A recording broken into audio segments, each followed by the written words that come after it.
What is going on, guys? It's Amit and welcome to lesson number 8 in JavaScript. In this lesson we're going to learn all about arithmetic operators. If you enjoy the content, don't forget to like and subscribe down below and choose all notifications so you never miss an update.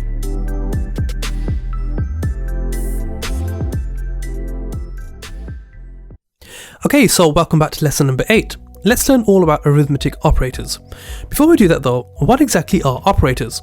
Well, in JavaScript, we use operators to assign values, compare values, to determine logic between values, and as we're going to learn in this lesson, to carry out arithmetic on values. Okay, so let's take a look at what they are. Most of these you're going to recognize from your school days, but there are a few that will need some explanation. So, the arithmetic operators in JavaScript are addition, subtraction, division, multiplication, right? So these four we obviously know about already, but then we have something called a modulus, and don't worry, I'll explain this in just a second. Exponentiation, increment, and decrement. So the first four we should be familiar with, the last four not so familiar with, but not to worry, as I said, we're going to cover that now. So let's start with the first arithmetic operator, addition. So of course really straightforward, let's say console.log, and let's say 5 plus 2. And if we save this, the console returns 7. We can do the same for the others as well. So let's say console.log 5 minus 2, which gives us 3. 5 divided by 2, and in JavaScript we divide by using this slash symbol here. So let's save that, and we get 2.5. And finally we can say 5 multiplied by 2, which is 10. And to multiply we use this asterisk. So of course these are all really straightforward: addition, subtraction, division, and multiplication. The next arithmetic operator, modulus, is going to need some explanation. So let's first of all do our console.log, and we'll use the same numbers. So I'm going to say 5, and to find the modulus we use the percentage sign, and the modulus is basically the remainder. So what we're doing here is we're looking for the remainder of a sum. So 5 divided by 2 is 2 remainder 1, which is why we get 1 in the console here. Okay, so modulus is simply the remainder. Let's take a look at the next one, which is exponentiation. So console.log, and this just basically means finding the power of a number. So for example, we could say 5, and then the way that we write this is a double asterisk. Let's use the same number, so 2. And what this basically means is 5 to the power of 5, or 5 times 5. So if we save this, sure enough we get 25 in the console. We could say 5 to the power of 3, which of course is going to be 5 times 5 times 5, which is 125. Okay, so that's the modulus and exponentiation operators. Finally, let's take a look at increment and decrement. Now, the increment and decrement operators are used to either add 1 or subtract 1 from a value. They're mainly used in something called control flow, which we'll learn about later when we come on to looking at things such as loops. That's where you'll really see them shine. For now though, let's take a look at their basic usage. The first thing to know, and this might seem strange, is that we cannot directly apply these operators to numbers. Doing so will result in an error. So for example, if I said console.log 1 plus plus, which is how we use the increment operator, if we save this, the console gives us an error. Now the reason for this is because with the increment and decrement operators, what we're doing is we're assigning a new value to a variable, and we're not trying to change the value directly.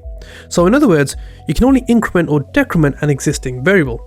Let's see how this works. So let's get rid of this, and instead let's say let score be assigned the value of 99, and then let's console.log score. Okay, so of course we get 99. And now let's see what happens if we use the increment operator on our score variable. So I'm going to say score plus plus. Now before I save, this might not give you the value that you expect. We would expect 100, right? Because as we said before, increment is used to add 1 to our value. But if we save this, strangely the console returns 99. Now don't worry, nothing's broken. The reason for this is because the browser returns the current value first and then the incremented value. So for example, if we display score again, so console.log score, now you can see the console returns 100. And it's the same for decrementing a value as well. So if we just change these to minus minus, save, we can see that the console logs the values 99, which is this here, and then 99 again, and then finally 98.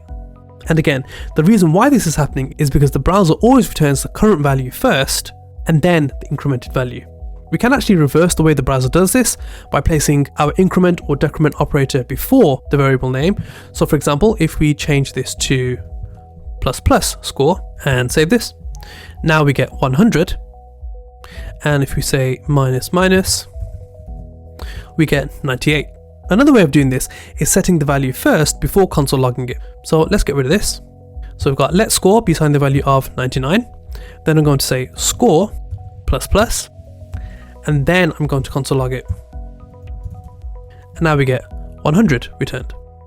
So remember guys, although it might sound a bit confusing right now, when we start learning about loops, their usage will become a lot clearer. And that's the same for the rest of these operators as well.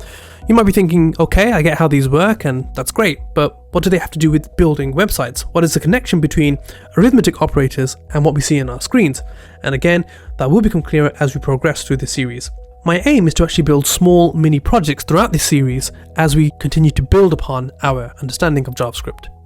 Now, the final thing to know about arithmetic operators is something called operator precedence, which basically just means what is the order that operators will run in. Sometimes we can have a sum that contains multiple arithmetic operators. So for example, let's say let sum be assigned the value of 5 plus 3 multiplied by 2 minus 1, and then finally multiplied by 1 plus 1.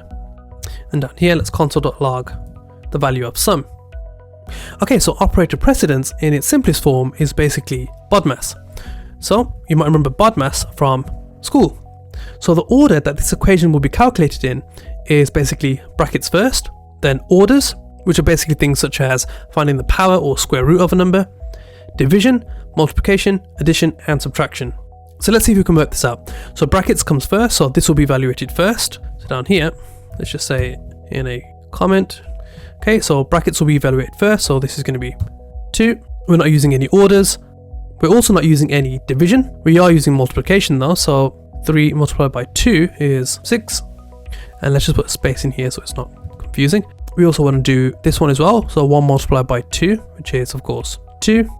Next we have additions, so it's going to be 5 plus 6, which is 11. And then finally subtraction, so 11 minus 2, which is 9. So if we save this and log this to the console, we get the value of 9.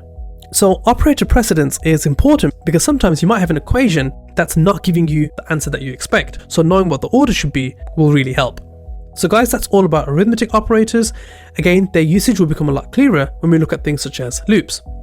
So to summarize then, in JavaScript we use operators to assign values, compare values, to determine logic between values, and as we've learned in this lesson, to perform arithmetic on values. Most arithmetic operators are well known to us. Others such as the modulus return the remainder, and the exponentiation performs a power sum such as 5 to the power of 5. Increment and decrement operators are used to either add or subtract 1 from a value. And finally, keep in mind operator precedence when you're using multiple arithmetic operators in the same equation. Okay, so let's take a look at your tasks for this lesson.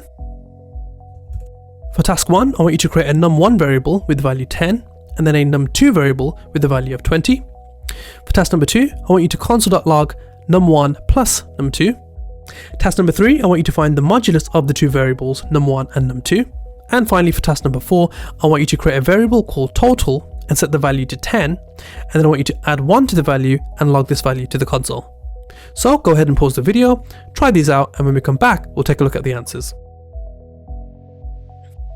Okay, so how did you get on? Let's go through them. So for task number 1, let's create a num1 variable and assign the value of 10, and a num2 variable, so let num2 be assigned the value of 20.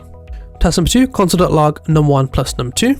So here we're just going to say num1 and then use the additional operator num2. Let's save this. Okay, that's working fine. We get 30 in the console. For task 3, we want to find the modulus of the two variables. So let's actually log this out as well. So num1, and then the modulus operator was the percentage sign, num2. Let's save this. Okay, and we get 10 back because 10 goes into 20 once, and then there's 10 left over. Remember, modulus finds the remainder for us. And then finally, create a variable called total and set this value to 10. So just do that first. So let total be assigned the value of 10. And we want to add 1 to the value and then console log that value. So down here, I'm going to say total plus plus using the increment operator. And then I'm going to say console.log total, and this should give us 11. So that's all about the arithmetic operators. In the next lesson, we're going to look at assignment operators, and once we understand those, we can start looking at the number data type in detail. So be sure to comment, share, like and subscribe down below, and I'll see you on the next one.